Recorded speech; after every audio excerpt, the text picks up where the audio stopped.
स्वागत है आप सभी का एक बार फिर से आपके अपने YouTube चैनल पर। मैं विशाल पराशर आज की वीडियो में आपको कराऊंगा क्लास 9th का चैप्टर 2 जिसका नाम है पॉलिनोमियल्स।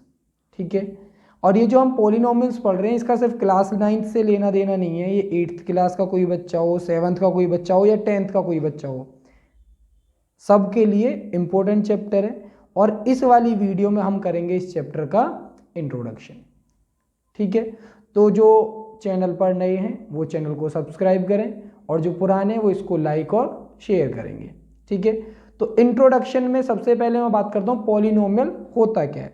तो जो हमारा पॉलिनोमियल है इसे हिंदी में हम कहते हैं बहुपद। ये हमारा दो टर्म से मिलकर बना, एक पॉली और एक नोमियल। ठीक, पॉली मतलब होता है बहुत सारे यानी मैनी, और नोमियल मीन्स टर्म, यानी जहाँ पे बहुत सारे टर्म्स होते हैं उसे हम क्या कहते हैं, पॉलिनोमियल कहते हैं। ठीक, पॉलिनोमियल जो है हमारा, अब आता है टर्म। टर्म कौन कौन से होते हैं? टर्म हमारे दो टाइप के होते हैं, एक होता है हमारा वेरिएबल और एक होता है हमारा कांस्टेंट। वेरिएबल का मतलब क्या होता है? वेरिएबल का मतलब होता है जो चेंज हो जाए, और कांस्टेंट का मतलब होता है जो फिक्स हो, जो कभी भी चेंज ना हो। ठीक, तो वेरिएबल क्या है? जो चेंज हो जाए। जैसे कि अब वेरिएबल को हम डिनोट किससे करते हैं? वेरिएबल को हम डिनोट करेंगे ए से, बी से, सी से, या एक्स वाई जेड, ये सारे क्या होते हैं? हमारे वेरिएबल्स होते हैं। ठीक है, जिनकी जो वैल्यू है वो वेरी करे यानी चेंज हो जाए, उसे हम क्या कहेंगे? वेरिएबल। कांस्टेंट जिसकी वैल्यू फिक्स होती है, ये कौन हो गया? जैसे 1 2 3, 1 हमेशा 1 रहता है, चाहे उसे हम किसी भी कंडीशन में लिखें, वो हमेशा फिक्स वैल्यू रहती है।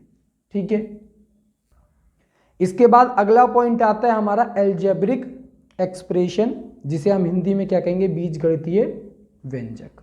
ठीक, अलजेब्रिक एक्सप्रेशन किसे कहते हैं? A combination of constant and variables. Variables और कांस्टेंट का combination connected by mathematical operations. और जो हमारे वेरिएबल और कांस्टेंट हैं वो कनेक्टेड होते हैं कैसे? मैथमेटिकल ऑपरेशन से। कौन कौन से? जैसे कि प्लस हो गया, माइनस हो गया, मल्टीप्लाई और डिवाइड हो गया, is known as algebraic expression. यानी अलजेब्रिक एक्सप्रेशन क्या हो गया? एक कॉम्बिनेशन हो गया वेरिएबल्स का और कांस्टेंट का, जो आपस में जुड़े हुए होते हैं मैथमेटिकल ऑपरेशन से। यानी कोई प्लस से जुड़ा हुआ है, कोई माइनस से, कोई मल्टीप्लाई से और कोई डिवाइड से। तो जैसे हमारा दे रखा है 5x², ये एक अलग टर्म हो गया। ठीक, 4x, ये दोनों आपस में किससे जुड़े हुए हैं? प्लस से, और प्लस 3। तो ये अलग अलग टर्म हैं जो आपस में प्लस से जुड़े हुए हैं। ठीक है, और ये बना हुआ किससे? देखो 5 है और x² है, ये हमारा वेरिएबल हो गया और ये हमारा कांस्टेंट हो गया। ये दोनों किससे जुड़े हुए हैं? मल्टीप्लाई से जुड़े हुए हैं। यानी जब हमारे कांस्टेंट और वेरिएबल्स आपस में कनेक्ट करते हैं, ठीक है, तो वो क्या बनाते हैं? अलजेब्रिक एक्सप्रेशन बनाते हैं। ठीक, अगला टर्म आता है हमारा कोफिशिएंट। कोफिशिएंट क्या होता है? कोफिशिएंट को हम हिंदी में कहते हैं गुणांक। ठीक, कोफिशिएंट क्या होता है? जो हमारे टर्म के अंदर जो न्यूमेरिक पोर्शन होता है, जो नंबर होता है, ठीक है, उसे हम क्या कहते हैं? उसे हम कहते हैं कोफिशिएंट। जैसे 5x² में 5 कौन है? हमारा न्यूमेरिक पोर्शन है। सेम टाइप से 4x में 4 है। तो अगर हमसे कोई पूछे कि x² का कोफिशिएंट कौन है, तो x² के साथ मल्टीप्लाई में कौन नंबर है? 5 नंबर है। तो 5 हमारा क्या हो जाएगा? यहाँ पे कोफिशिएंट हो जाएगा। वैसे ही 3x³ में कोफिशिएंट कौन हो जाएगा? हमारा 3 हो जाएगा। ठीक है, इसके बाद अगला पॉइंट हमारा आता है conditions for an expression to be a polynomial. किसी भी एक्सप्रेशन को तो हम पॉलिनोमियल नहीं कह सकते हैं ना, तो कुछ कंडीशंस होती हैं, ठीक है, एक्सप्रेशन के लिए, जिनके बेस पे हम उसे पॉलिनोमियल कह सकते हैं। तो सबसे पहले हम पढ़ते हैं an algebraic expression where the power of variable is always a non negative integer. ठीक है, यानी जहाँ पे अलजेब्रिक एक्सप्रेशन में हमारा जो वेरिएबल वाला पोर्शन है और उसकी जो पावर है वो कैसी हो? नॉन नेगेटिव इंटीजर होगी। तो उस वाले केस में जो हमारा एक्सप्रेशन है वो क्या बन जाएगा? पॉलिनोमियल बन जाएगा।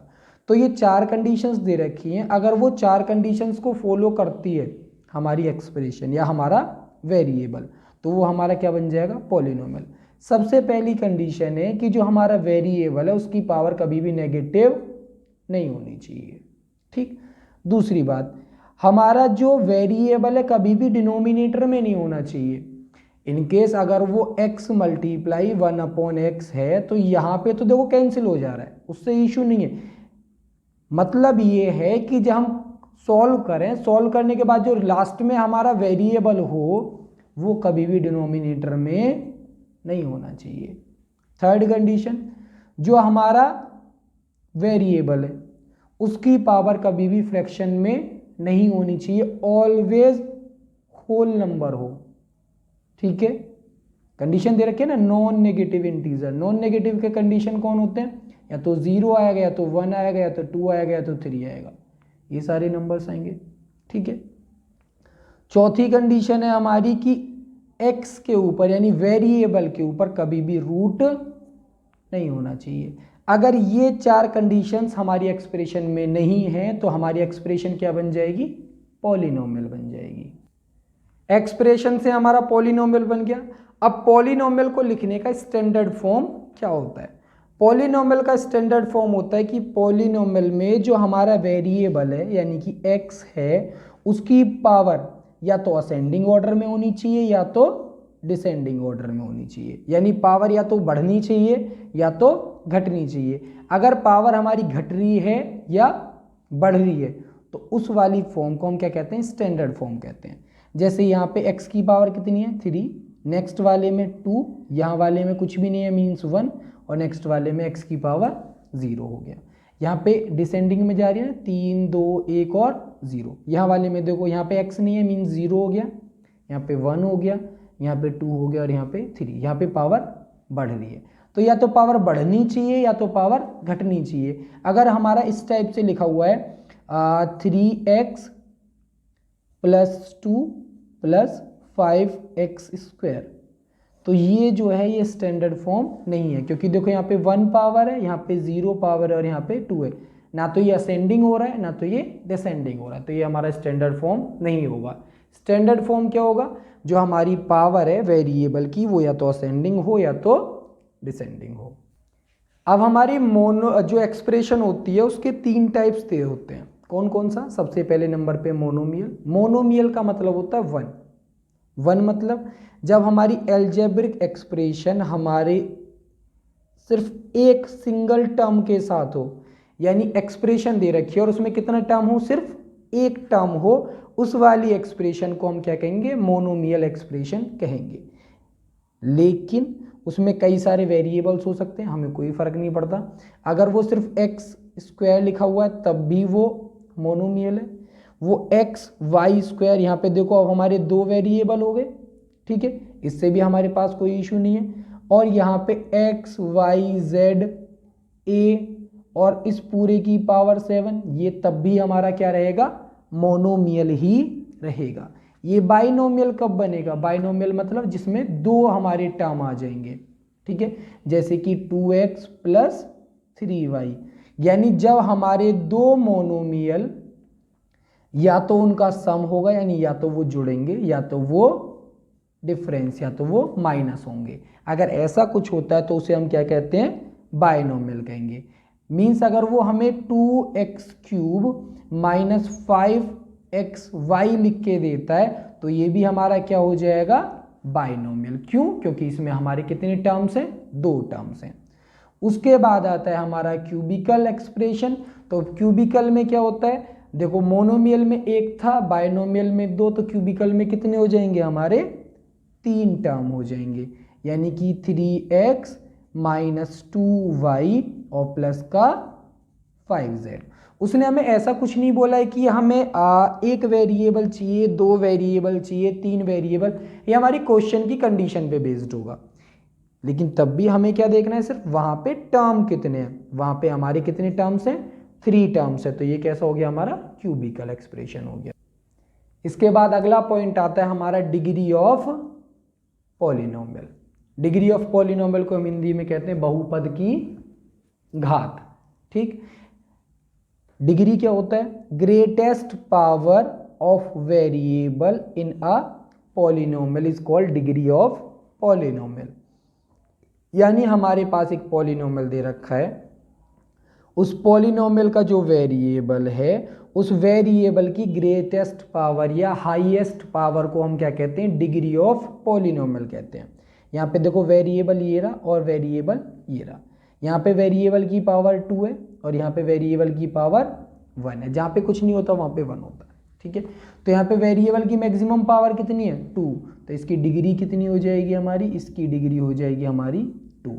सेम टाइप से यहाँ पे कितनी है 3, यहाँ पे कितनी है 2 और यहाँ पे कितनी है 1। तो ग्रेटेस्ट कितनी है, सबसे बड़ी कौन है, सबसे बड़ी है हमारी यहाँ पे 3।